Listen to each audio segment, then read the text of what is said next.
ছাত্ররা জীবন দেয়, রক্ত দেয়, আর কিছু রাজনৈতিক দলের ফায়দা লোকে।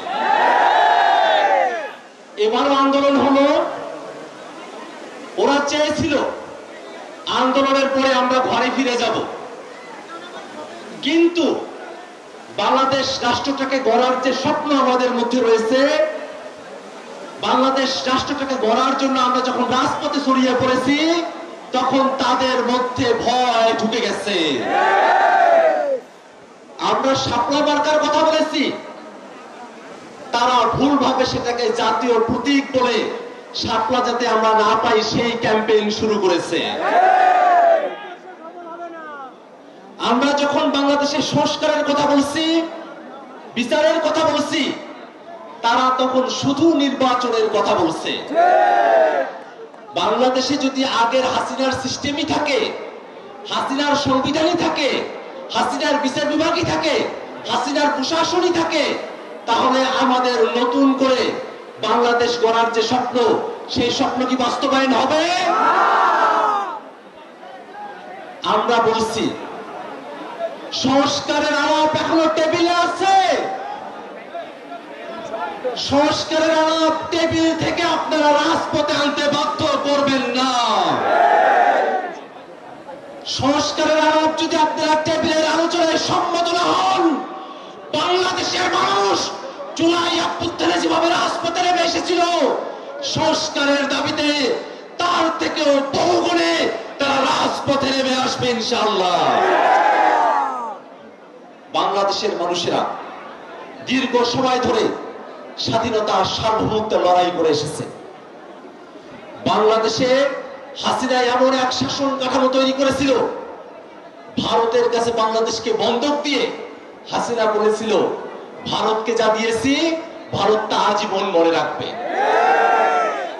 ভারত মনে রেখেছে, আমরাও কিন্তু মনে রেখেছি। বাংলাদেশের মানুষের উপরে সরাসরি গণহত্যা চালিয়ে শেখ হাসিনা ভারতে আশ্রয় দিয়েছে। আমরা ভারত সরকারের কাছে বিনীতভাবে আহ্বান জানাবো, বাংলাদেশের গণহত্যাকারী, মানবতা বিরোধী অপরাধী, হাজারো খুনের খুনি শেখ হাসিনাকে বাংলাদেশের বিচার বিভাগের কাছে সোপর্দ করতে হবে। বাংলাদেশের মানুষ ভারতের সঙ্গে বন্ধুত্বপূর্ণ সম্পর্ক চায়, ভারতের দাদাগিরিকে পছন্দ করে না। ভাইরা আমার, বাংলাদেশের নতুন রাজনৈতিক জনগোষ্ঠীর আবির্ভাব হয়েছে। এই নতুন রাজনৈতিক জনগোষ্ঠী বাংলাদেশের স্বার্থকেই প্রধান করে দেখে।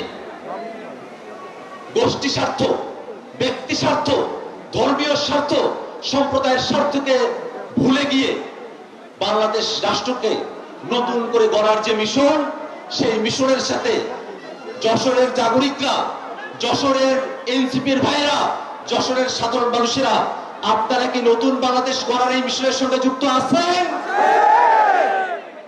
আমরা কিন্তু নতুন বন্দোবস্তের কথা বলেছি।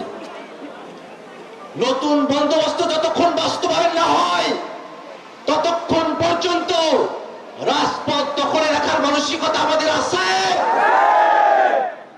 ভাইরা আমার, বাংলাদেশের মানুষেরা দীর্ঘ সময় ধরে নিষ্পেষণের মধ্য দিয়ে গিয়েছে।